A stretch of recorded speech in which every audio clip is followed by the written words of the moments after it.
Meus prezados irmãos e amigos, eu cumprimento a todos com a paz do Senhor.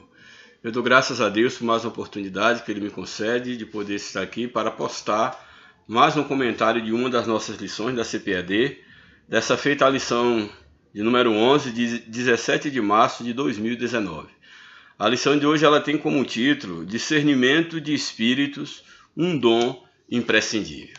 A Bíblia ela nos apresenta algumas listas de dons espirituais, dons ministeriais, e dentre essas listas nós temos em 1 Coríntios uma lista de alguns dons espirituais, e dentre estes dons nós teremos lá o dom de discernimento de espírito. Este dom aqui é colocado na revista como sendo um dom imprescindível para a vida da igreja, ou seja, um dom que não pode faltar na vida da igreja. Todos os dons foram dados para o bom serviço da igreja, no poder do Espírito Santo, e o dom de discernimento de espírito é um dom que não pode faltar na vida da igreja. Vou estar apenas lendo aqui a relação dos dons que aparece aí em 1 Coríntios, o capítulo aí 12 de 1 Coríntios, capítulo 12, os versos de número 8 até o verso de número 11, nós teremos aí a relação desses 9 dons espirituais. São os dons mais conhecidos, ou pelo menos mais propagados no meio da igreja. Não são apenas esses, existem vários dons na Bíblia, mas essa relação aqui de 1 Coríntios é a relação em que está inserido o dom que a lição nos apresenta. Então nós temos aí no capítulo 12, verso 8, nos diz o seguinte: porque a um é dada, mediante o Espírito Santo, a palavra da sabedoria, que é um dom, ao outro, segundo o mesmo Espírito, a palavra do conhecimento, portanto, a palavra do conhecimento é um segundo dom. Ao outro, no mesmo Espírito, é dado o dom da fé. A outro, no mesmo Espírito, os dons de curar. A outro, operações de milagres. A outro, de profecia. A outro, de discernimento de espírito. Profecia, depois discernimento de espírito. A outro, de variedade de línguas. E ao outro, a de interpretar as línguas, de interpretação de línguas. Então esses são esses 9 dons aqui, inseridos aqui em 1 Coríntios, no capítulo 12, nesses versos 8 ao verso 10 que nós lemos, e o verso 11 nos diz: mas um só e o mesmo Espírito realiza todas essas coisas, distribuindo-as como lhe apraz a cada um individualmente. Então mostrando que é o Espírito Santo quem distribui os dons na vida da igreja. Bem, na lição, como nós falamos, a lição vai estar abordando, o tema da lição, o título da lição é esse: discernimento de espíritos, um dom imprescindível. Então nós vamos ver aqui no decorrer dessa lição que esse dom ele é fundamental para o exercício do ministério, para o bom andamento da obra de Deus. São dons, é um dom que é dado à igreja, portanto a igreja ela deve buscar esse dom para que o seu trabalho ele seja frutífero. Aí o textual da nossa lição nos apresenta: mas o que é espiritual discerne bem tudo, e ele de ninguém é discernido. Esse texto aqui de 1 Coríntios 2,15, que nós acabamos de ler, que é esse texto áureo, nos traz aqui à memória ou à mente o homem espiritual. E nesse próprio texto aqui já nos dá a entender que se existe o homem espiritual, existe também o homem que não é espiritual. Pois o texto nos apresenta que, mas o que é espiritual, diferente do outro tipo de homem, ele discerne bem tudo e ele de ninguém é discernido. É interessante nós meditarmos nesse texto aí de 1 Coríntios que está na lição, porque ele vai nos dar um embasamento para nós entendermos a questão do homem espiritual e do discernimento de espírito mais especificamente. Então aí em 1 Coríntios 2, que é o texto, que está o textual, 1 Coríntios 2,15, vai exatamente nos apresentar, 1 Coríntios 2, o verso 15, que antes eu quero chamar a tua atenção para o verso 14 e 15, que é bem interessante nós analisarmos, uma vez que o texto áureo apresenta apenas o verso 15. Então é necessário que nós também paremos para refletir sobre o verso 14. Então o que nos diz o verso 14 aí do capítulo 2 de 1 Coríntios? Nos diz o seguinte, o verso 14. Ora, o homem natural não aceita as coisas do Espírito de Deus, porque eles são loucuras, e não pode entendê-las, porque elas se discernem espiritualmente. Aqui nos está apresentando um tipo de homem que é o homem natural, mostrando que o homem natural ele não pode entender as coisas espirituais, porque essas coisas são discernidas, são entendidas espiritualmente. Como ele é natural, aqui a ideia do homem natural é o homem que não tem o Espírito de Deus. Então, o homem natural ele não pode entender as coisas espirituais, porque elas são discernidas espiritualmente. Aí, o verso 15 nos apresenta o homem espiritual. Porém, seja em contraposição ao homem natural, o texto nos apresenta o homem espiritual. Porém, o homem espiritual julga todas as coisas, discerne todas as coisas, mas ele mesmo não é discernido, não é julgado por ninguém.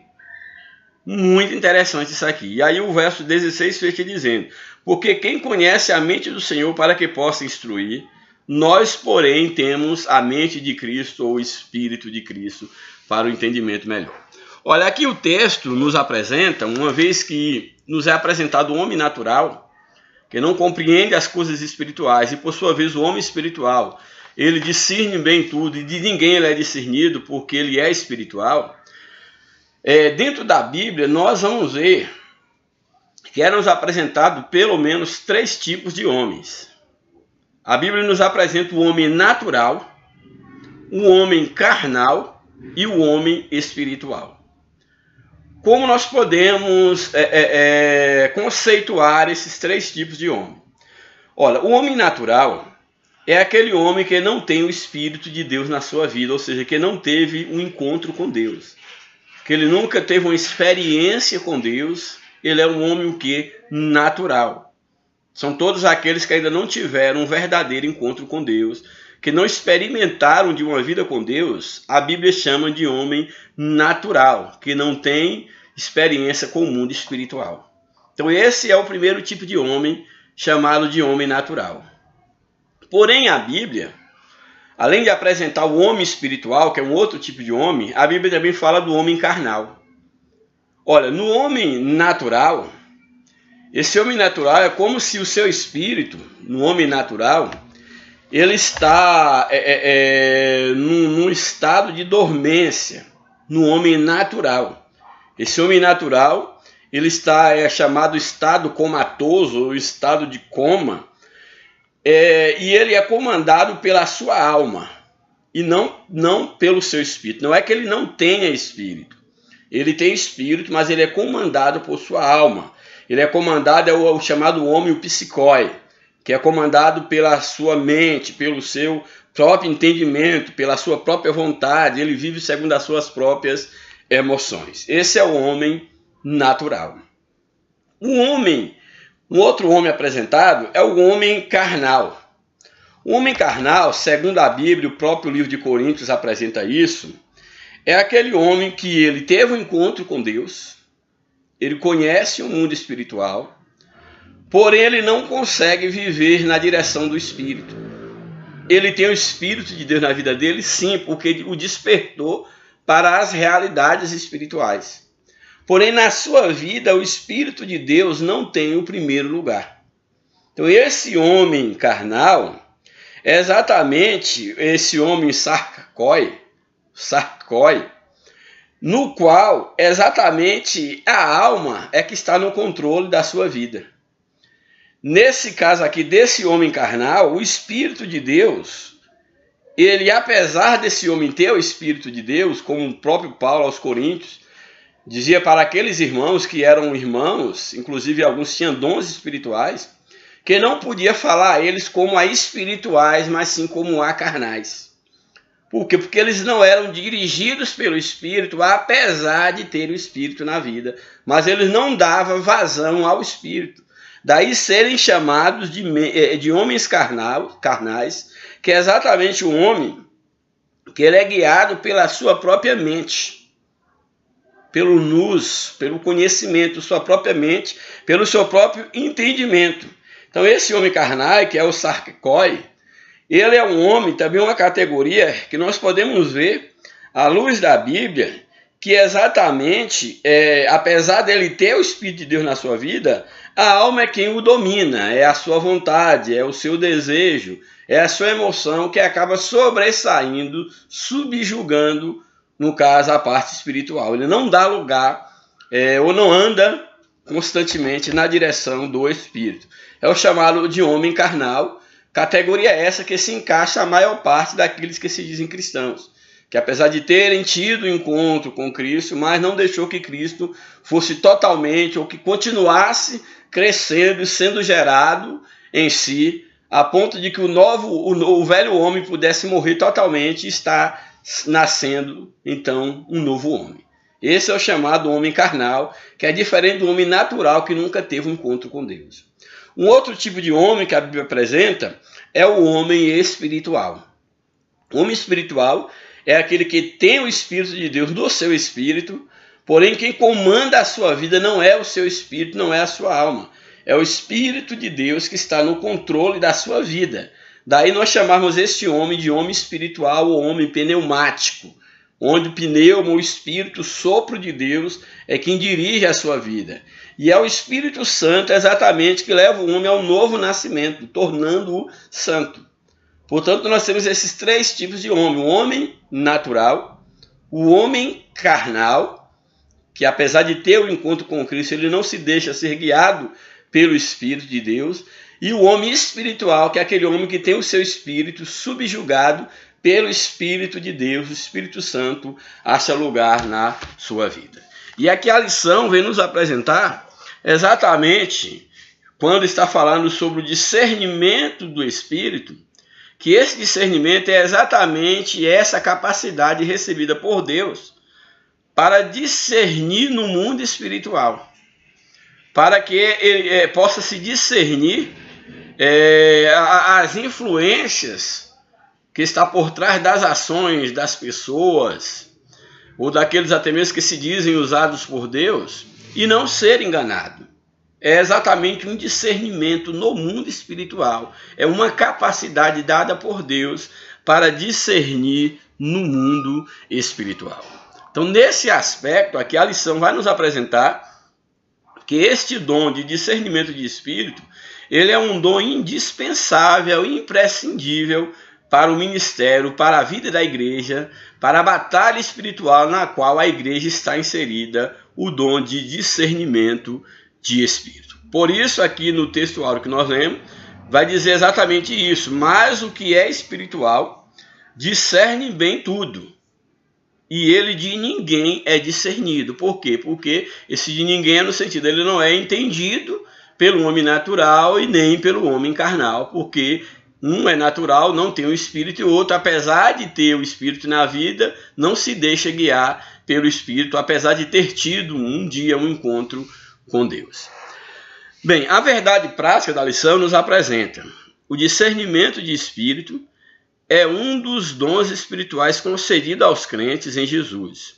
Ele nos capacita a distinguir o real do aparente, a verdade da mentira.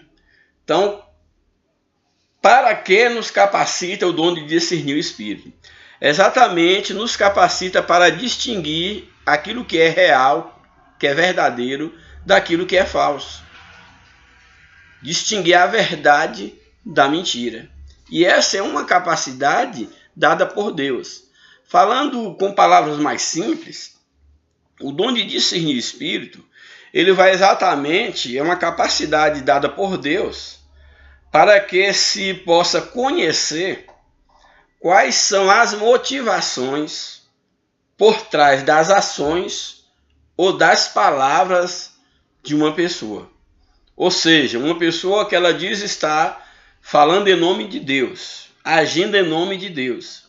O dom de discernimento do Espírito, ele vai ser essa capacidade de perceber se de fato aquilo que está sendo manifesto na vida daquela pessoa, seja por obras ou por palavras, se é uma ação divina ou não. Qual é a motivação que o Espírito está motivando a pessoa a falar como ele está falando ou a se comportar como ela está se comportando.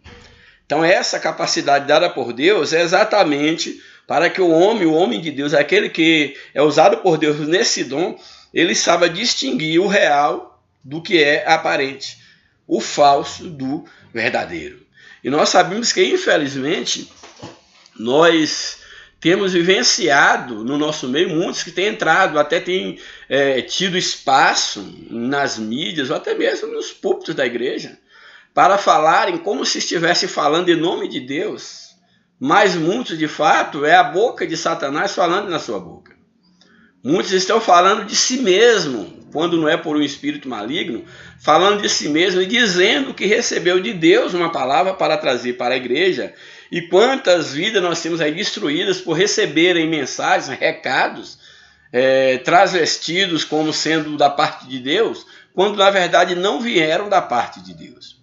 Então é necessário que a igreja, que é o cristão, ele busque de Deus o discernimento de espírito para que ele entenda quais as motivações que estão por trás das palavras, das profecias, das atitudes das pessoas. Esse dom nos capacita para isso, para discernir o espírito, os espíritos, a motivação, aquilo que está influenciando a fala ou a atitude de alguém. Esse dom nos dá essa capacidade. Bem, aí a leitura bíblica em classe, em Atos capítulo 16, verso 16 ao 20, nós vamos ver aí no verso 16 o seguinte: e aconteceu que indo nós à oração, quero que você preste bem atenção a esse texto, que aqui Paulo e Silas está contando um relato de sua experiência diária com Deus, de oração, e um episódio que é significante aqui dentro da lição. Então nos apresenta o seguinte: olha, e aconteceu que indo nós, Paulo e Silas, a hora da oração, saiu ao encontro uma jovem que tinha um espírito de adivinhação, a qual, no caso dessa jovem, adivinhando, dava grande lucro aos seus senhores. Então Paulo aqui está dizendo que quando eles subiam a hora da oração, saía sempre ao encontro deles uma jovem que tinha um espírito maligno, um espírito de adivinhação.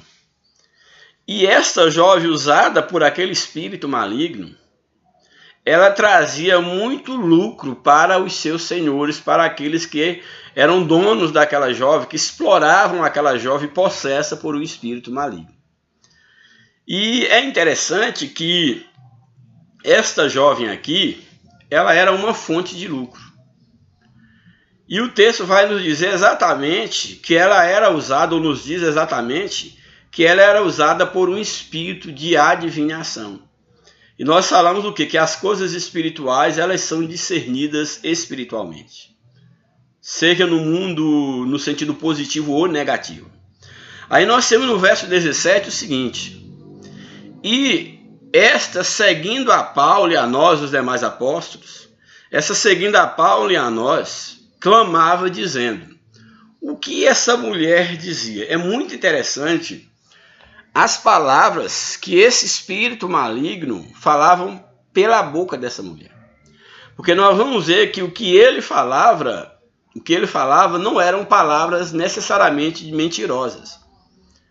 Era um testemunho verdadeiro, porém a motivação, o espírito que falava na boca daquela mulher não era o espírito de Deus, e as intenções também eram exatamente para poder iludir.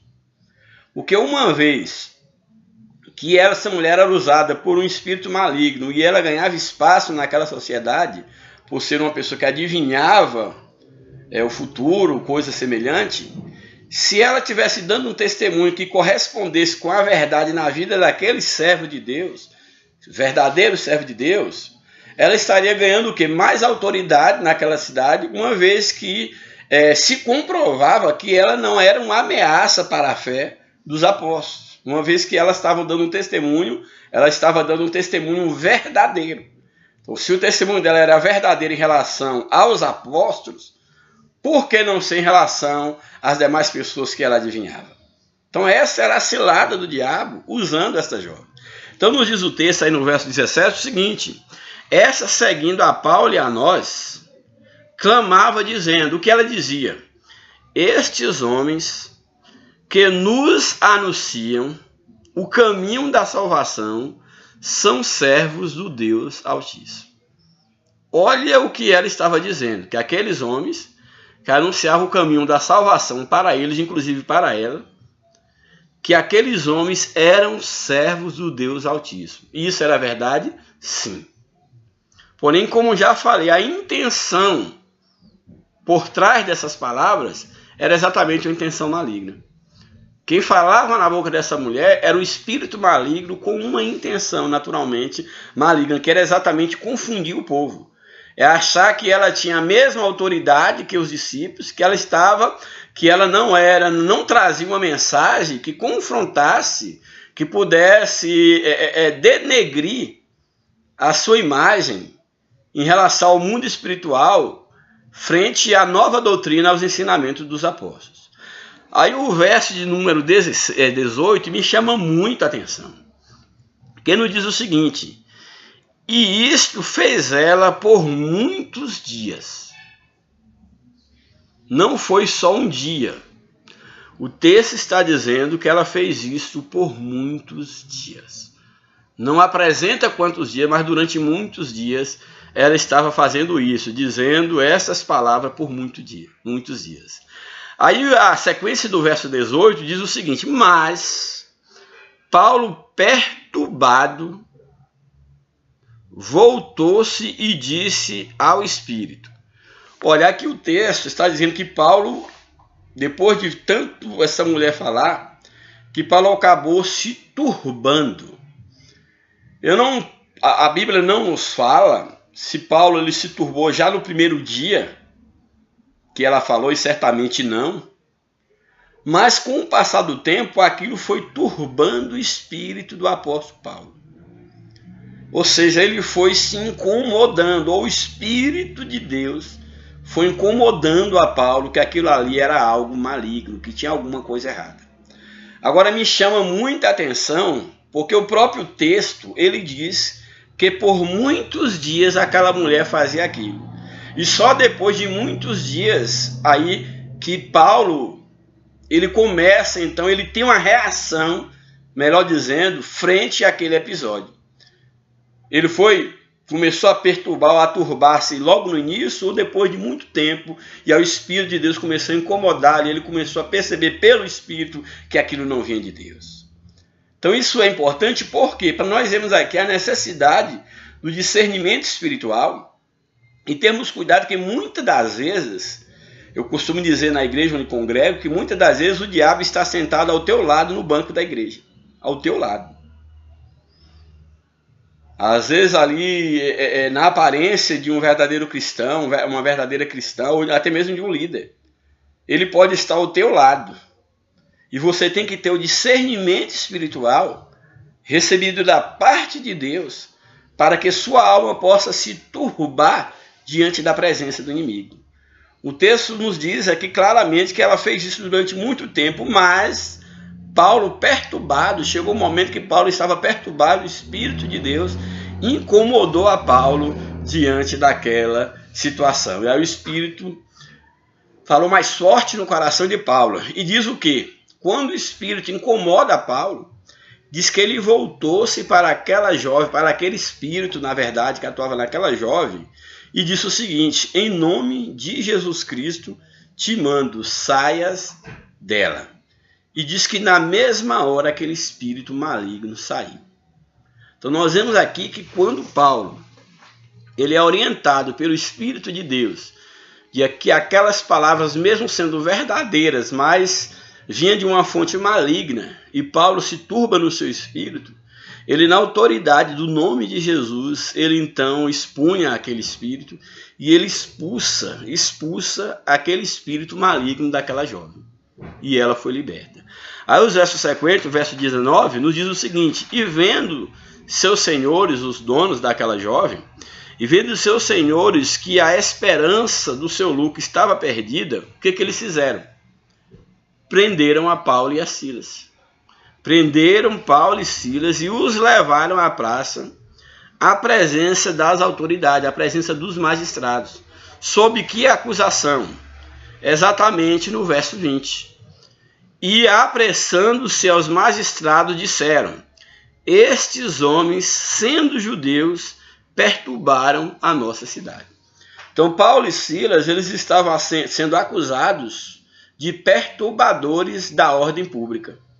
Exatamente por quê? Porque eles haviam expulsado o demônio de uma jovem que a partir de então não dava mais lucro para o seu senhor, não podia ser mais usada para a adivinhação, para dar lucro aos seus senhores. Então, na acusação, sendo acusados de perturbação da ordem, eles foram exatamente punidos por causa disso.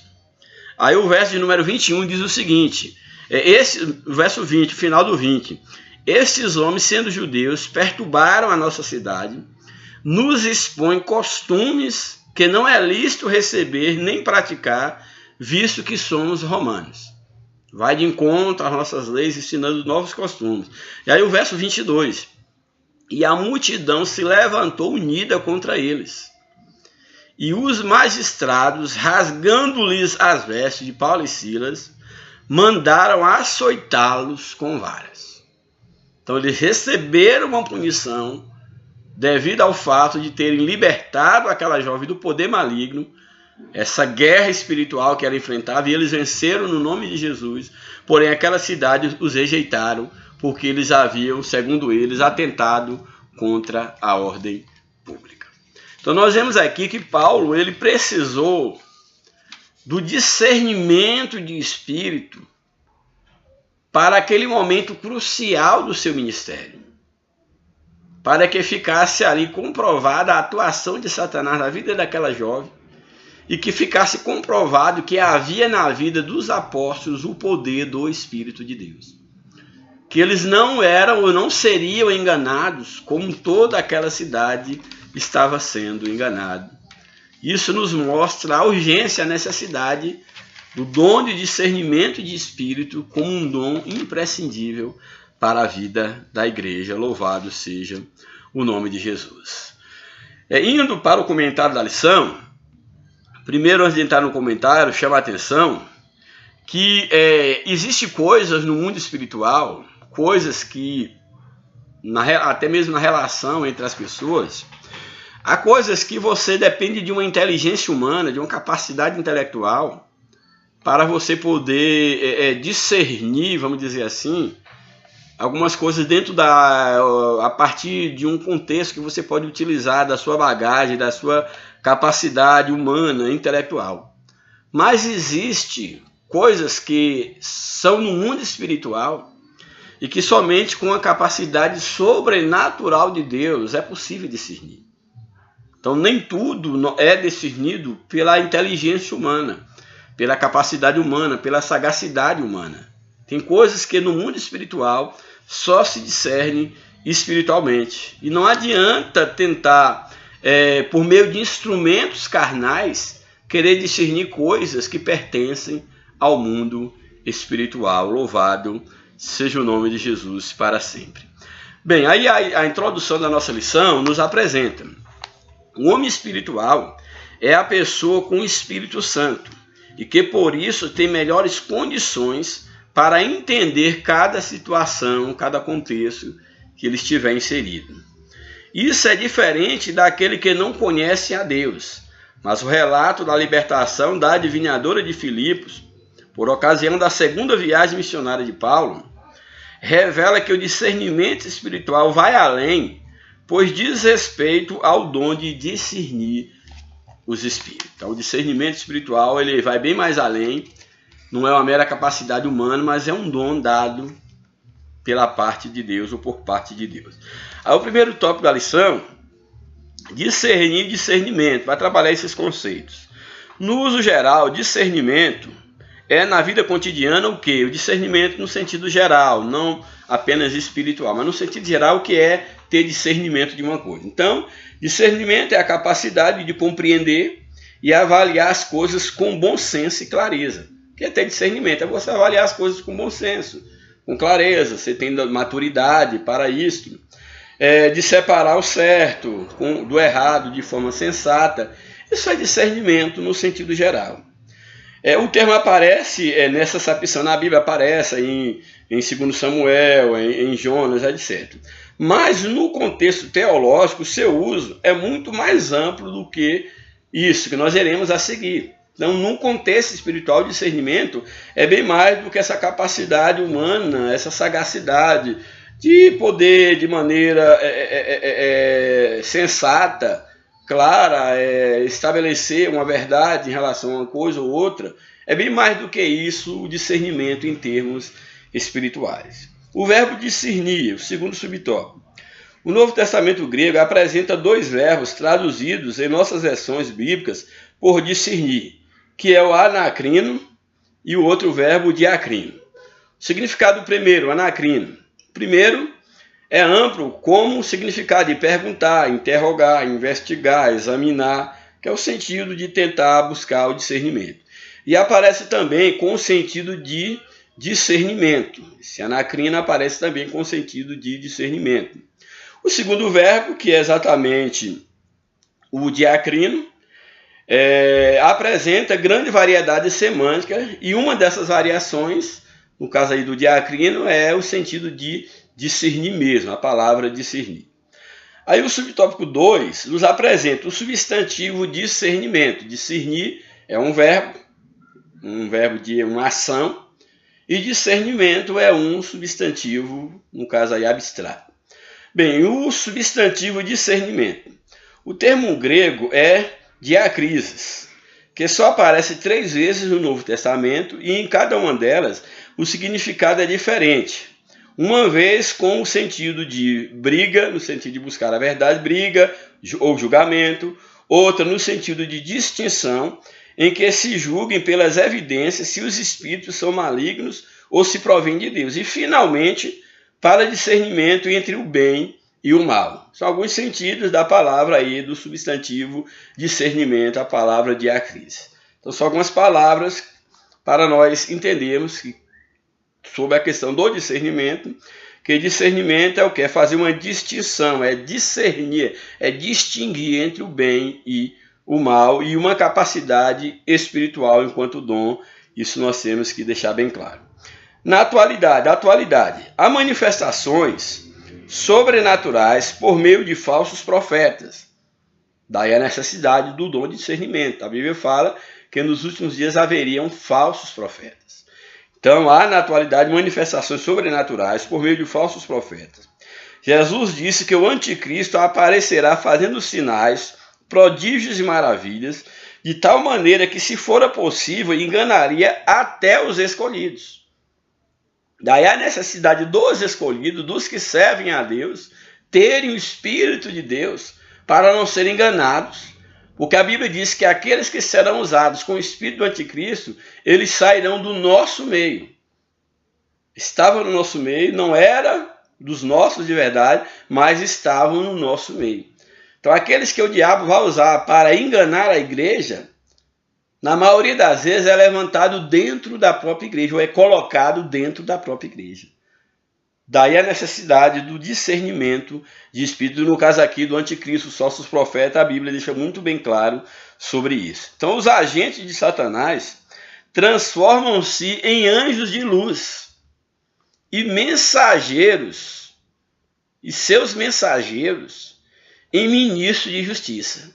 Olha, interessante que o texto aqui nos apresenta, segundo 2 Coríntios 11, 13 a 15, que os anjos de Satanás, os mensageiros de Satanás, os seus agentes, eles podem se transformar em anjos de luz, se passarem como anjos de Deus.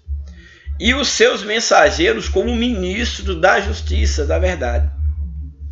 Em todos os lugares e em todas as épocas sempre existiram falsas imitações. Aqui ficou meio redundante, aqui esse pleonasmo, falsa imitação, que a imitação não é o verdadeiro, é uma imitação. Aí ficou meio redundante. Falsas imitações sempre existiram e só com discernimento do Espírito Santo é possível identificar a fonte de tais manifestações. Então, é por meio do poder do Espírito Santo que nós vamos ter o discernimento de ver quais são as motivações, quais são as fontes que estão por trás, no caso, nos lugares, nas ações das pessoas, o que motiva a ação ser daquela forma ou as pessoas estarem agindo daquela forma. Então, é necessário um discernimento espiritual.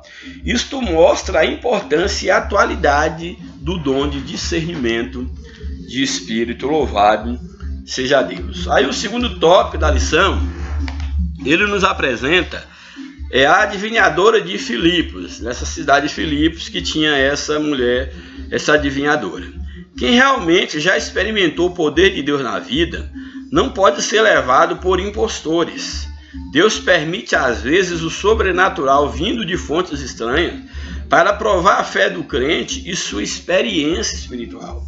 Então, quem tem experiência com Deus, o seu espírito tem comunhão com o Espírito de Deus, que a Bíblia diz que o nosso espírito testifica com o Espírito de Deus.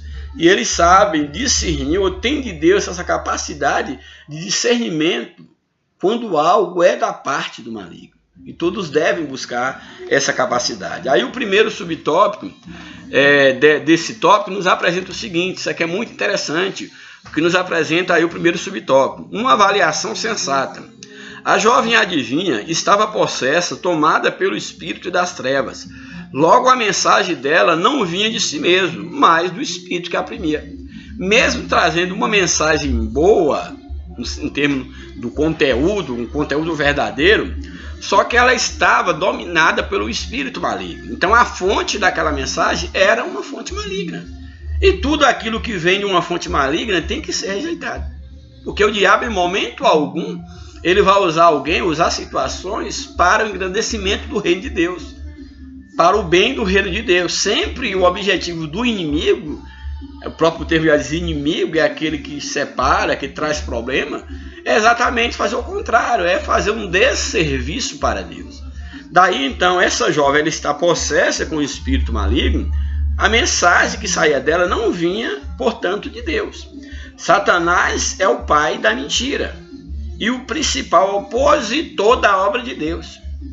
Ou seja, mesmo aquela verdade que aquela jovem estava dizendo, aquele espírito na boca daquela jovem estava dizendo, mas aquela verdade, na verdade, sendo redundante, era uma forma de enganar, de equiparar o poder daquela jovem como se aliasse ao poder de Deus, como se a mensagem daquela jovem não tivesse nada de contrário à mensagem que os apóstolos pregavam. Portanto, isso é muito interessante. E aqui o texto, aqui a lição nos apresenta porque, então, o espírito adivinho elogiava os dois mensageiros de Deus, Paulo e Silas, ao confirmá-los como comunicadores do caminho da salvação. É óbvio que eles usavam isso exatamente porque tinham interesse de enganar. Então é óbvio que havia algo de errado nisso, é aquilo que eu já falei. A intenção não era uma boa intenção, era enganar o servo de Deus e continuar enganando aquele povo. E era necessário que ficasse comprovado que quem falava na boca daquela jovem era o espírito maligno e que o Espírito de Deus habitava na vida dos apóstolos, que aquela obra era uma obra do Espírito, no poder do Espírito. Subtópico 2, o espírito de adivinhação. A jovem pitonisa tinha espírito de adivinhação. O termo grego usado para, no caso, espírito de adivinhação é piton, o termo grego, daí chamar a adivinha de pitonisa, também um nome dado, aqueles que praticavam a arte de adivinhar. Então, o termo grego usado aqui é piton, que é espírito de adivinhação, de onde vem o termo pitonisa associado à feitiçaria. O que era pitonisa? A pitonisa era uma feiticeira, é um termo utilizado ou aliado à feitiçaria. Piton era a serpente que guardava o oráculo de Delfos, na antiga Grécia, a qual, segundo a mitologia, Apolo matou essa serpente, segundo a mitologia. Com o tempo, Piton passou a ser usado para designar adivinhação, ventríloco, que em grego é engastri mitos, de gaster, ventre, e mitos, palavra ou discurso, cuja ideia é dar oráculos ou predições desde o ventre, pois se imaginava alguém ter um espírito dentro do seu ventre. Então a ideia aqui do ventre de Piton, que passou a ser designado adivinhação, o ventrículo, que o grego quer dizer exatamente ligado a essa questão do ventre, um discurso interior. Então aqui dizia o quê? Que dava a ideia de que alguém que predizia, que adivinhava, tinha no seu ventre esse espírito, essa capacidade para poder manifestar, trazer uma mensagem, uma palavra, uma adivinhação. Então seria nesse sentido. Então o vocábulo engastrimitos não aparece no Novo Testamento, mas está presente na Septuaginta e é aplicado exatamente à feitiçaria. Então aqui no caso a feitiçaria de Enedor, que é um dado momento histórico, aqui um episódio aqui de 1 Samuel 28, 7 a 8. Então nós temos aqui exatamente que esse espírito de adivinhação era exatamente o que operava na vida, no interior daquela jovem, e ela precisava ser liberta para a glória de Deus. Aí o subtópico 3, adivinhações ontem e hoje. Moisés enumerou algumas práticas adivinhatórias comuns entre os cananeus, entre os egípcios, as quais Israel deveria rejeitar. Isso vale também para os cristãos, pois essas práticas estão presentes ainda hoje na sociedade. Parece que essas coisas encantam o povo, como aconteceu em Samaria com Simão o mágico, que enganava, era tido como um grande homem, uma voz de Deus no meio daquele povo. Tais práticas envolvem diretamente ou indiretamente o quê? Essas práticas de magias negras, de feitiçaria, envolve o quê? Tais práticas. Envolve a magia, a astrologia, aqui a alquimia, a clarividência, o tarô, búzios, quiromancia, necromancia, numerologia, etc. São algumas práticas que o cristão deve ter muito cuidado, essas práticas adivinhatórias, para ele não ser enganado, levado por essas práticas malignas. São práticas repulsivas aos olhos de Deus, porque trata-se de uma forma de idolatria. Como parte da magia, a adivinhação é uma antiga arte de predizer o futuro por meio diversificados, pela intuição, explicação de sonhos, cartas, leituras de mãos, etc. Então aqui mostra aqui essas adivinhações no passado e hoje, como elas estão presentes em muita sociedade, em muitos lugares se tornam tão comuns. E o último tópico da lição é desmascarando os ardis de Satanás. O Senhor Jesus colocou à disposição de cada crente as condições necessárias para discernir entre o falso e o verdadeiro, habilitando-os a fazer a obra de Deus. Ele disse: eis que vos envio como ovelhas ao meio de lobos. Nós temos que ter consciência disso. Os discípulos de Jesus foram enviados como ovelhas no meio de lobos. Lobos esses que muitas vezes vão se passar por ovelhas. Daí a necessidade do discernimento espiritual. E para isso nos equipou com armas espirituais de defesa e de ataque ao reino das trevas. O discernimento espiritual é importante, é uma importante arma no arsenal do Espírito Santo. Então, o Espírito Santo, dentre as armas que ele nos oferece, nós temos o dom, essa ferramenta, o dom de discernimento de Espírito. Primeiro subtópico desse último ponto. O dom do Espírito Santo. O dom de discernir os Espíritos aparece logo após o dom de profecia, como nós lemos.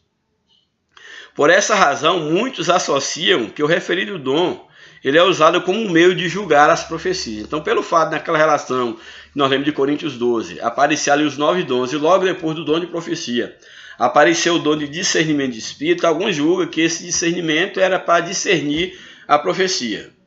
Também, mas não apenas para isso. Não é porque aparece ali que seja necessariamente para discernir a profecia. É claro que o dom de discernimento também vai discernir se a profecia vem de Deus ou não, mas não apenas a profecia. Então isso é bom que deixe bem claro. Mas o contexto do Novo Testamento mostra que essa não é a sua única função. A única função do dom de discernir, discernimento de espírito. Serve também para distinguir a manifestação do Espírito Santo das manifestações de profecias, línguas, visões e curas provenientes de fontes demoníacas.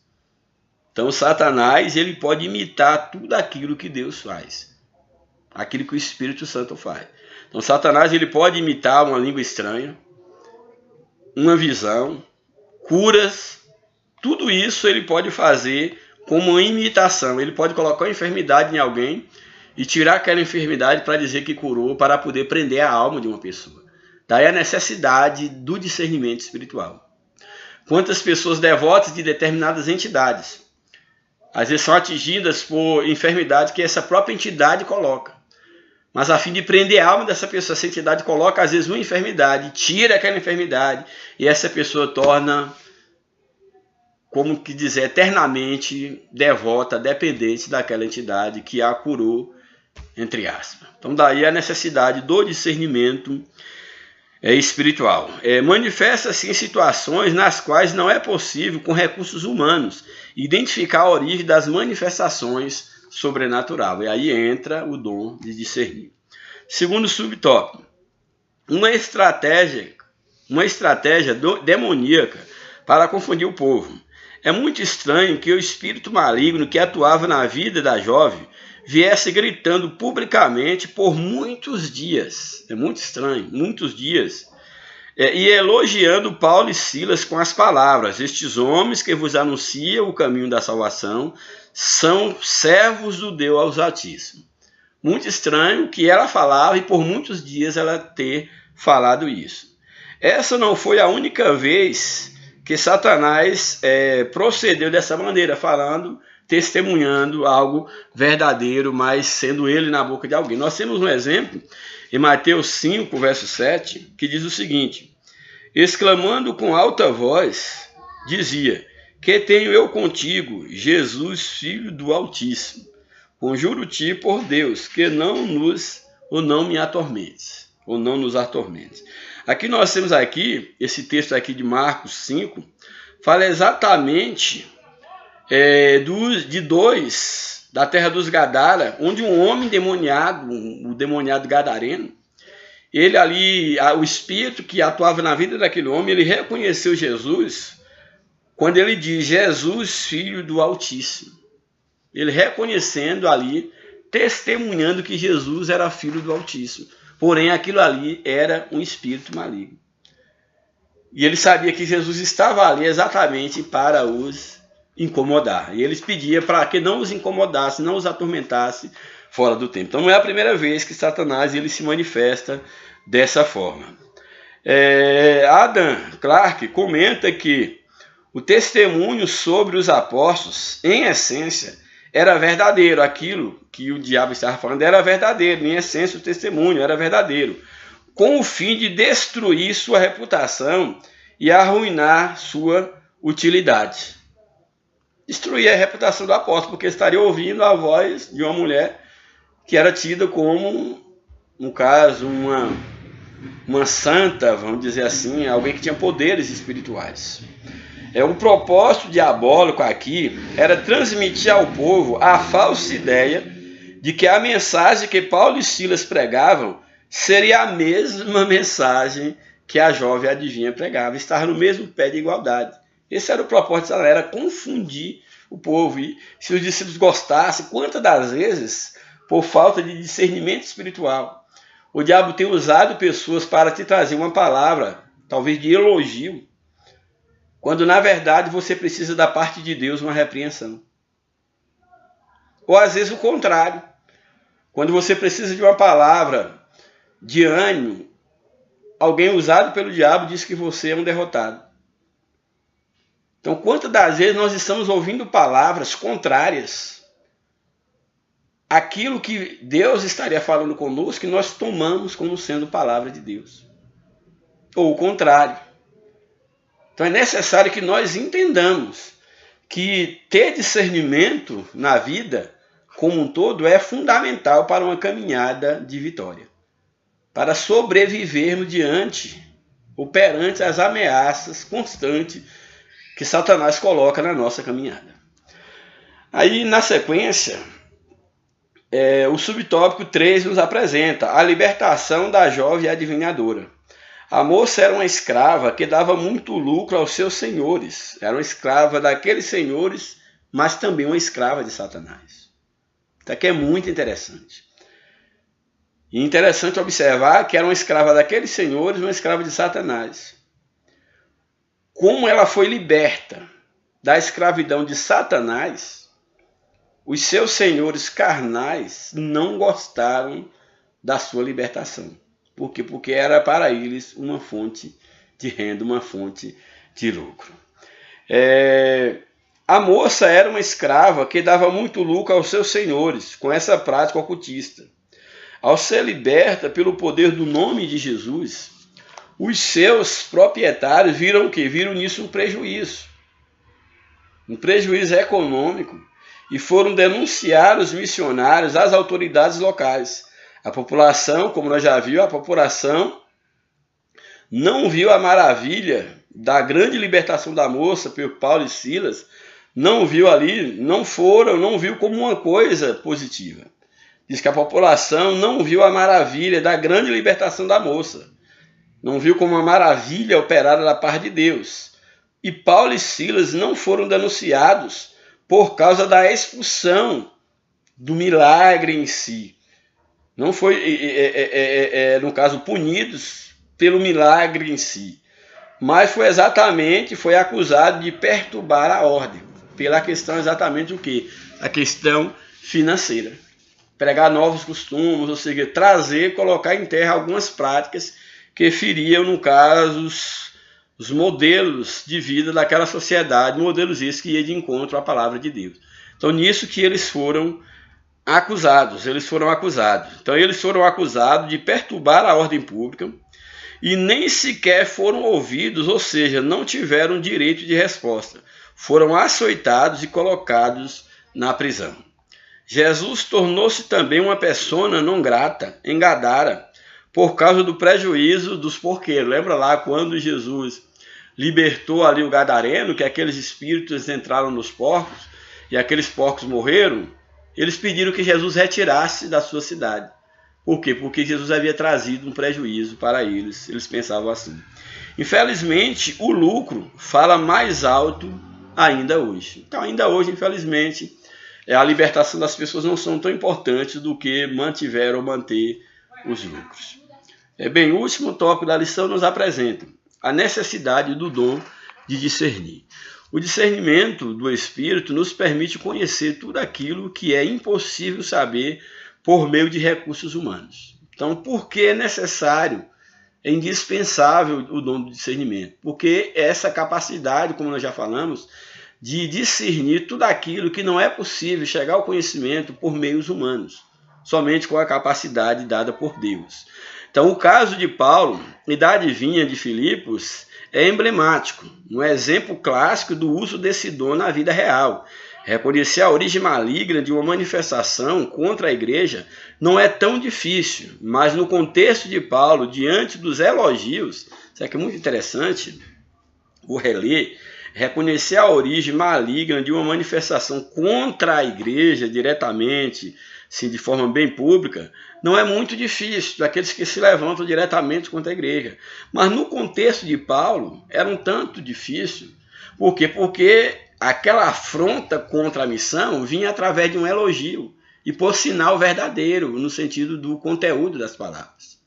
Então, ali no caso, diante dos elogios da adivinhadora, isso era praticamente impossível sem a atuação do Espírito Santo. Então, sem a atuação do Espírito, qualquer um seria enganado diante daqueles elogios de Satanás. E é interessante, que é uma coisa que muito martela na minha mente, é o porquê de imediato Paulo não expulsou aquele demônio.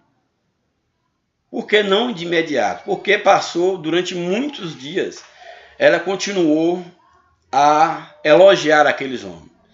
Será que a princípio eles não perceberam que vinha do maligno? Será que gostaram? Será que não se perturbaram a princípio, mas só com o passar do tempo eles perceberam que aquilo ali o próprio Espírito Santo começou a os incomodar e eles perceberam que aquilo ali já não era mais normal, que eles tinham que se posicionar? São perguntas que eu faço. Por quê? Porque o texto deixa bem claro que durante muito tempo aquela mulher elogiou eles. Até que chega um momento que ele começa a se perturbar, a ficar turbado. E Deus os revela, Deus os mostra que era um espírito maligno agindo na vida daquela jovem. Isso é tão importante, por quê? Porque muitas das vezes você não sabe, mas Satanás ele pode estar morando por trás de um elogio que você recebe. Como também ele mora por trás de uma palavra de desânimo. Mas numa palavra negativa, é mais fácil você deduzir, talvez, ou pensar, até mesmo diretamente ou geralmente, numa palavra negativa, geralmente, mas pode ser o contrário também, mas geralmente tem uma ação destruidora, mas poucas pessoas se percebem que diante de um elogio, e quando esse elogio corresponde a uma realidade, que é uma ação maligna. Então o que Paulo e Silas receberam foi um elogio que correspondia à realidade, mas cuja intenção era assemelhar o ministério de Paulo e seus companheiros ao ofício daquela pitonisa, daquela adivinhadora. E nisso aí, o discernimento de espírito é fundamental. Então você que é líder, principalmente, irmãos de modo geral, tenha muito discernimento. Porque muitas das vezes o diabo mora naquelas coisas mais simples, que você jamais imaginaria que ele estava ali.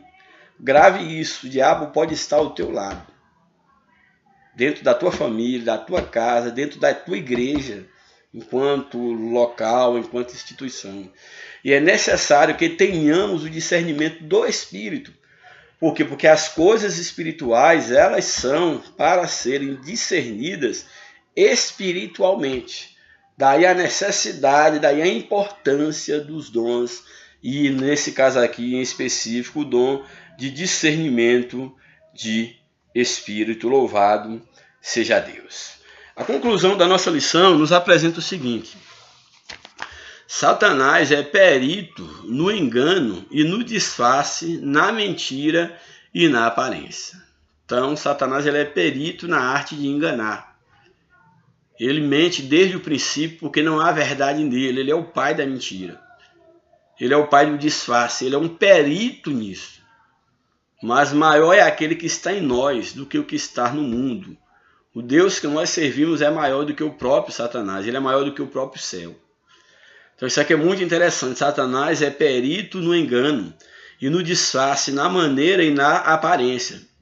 Aí, segundo Coríntios 11:14, diz o seguinte: porque o próprio Satanás se transfigura em anjo de luz. Ele é um ser habilidoso e acima de qualquer ser humano na arte de engano e da mentira. Os seus disfarces só são discerníveis pelo Espírito Santo. Porque, aí, segundo Coríntios 2:11, porque não ignoramos os seus ardis. Então, a igreja, aqueles que servem a Deus, não devem ignorar os ardis de Satanás. Às vezes, até mesmo os crentes, por falta de vigilância, terminam caindo no laço do diabo. Então, que Deus ele venha nos ajudar.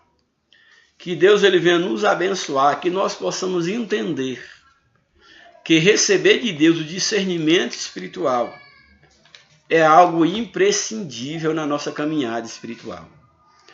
Quantos estão fracassando? Quantos estão fazendo aliança com Satanás?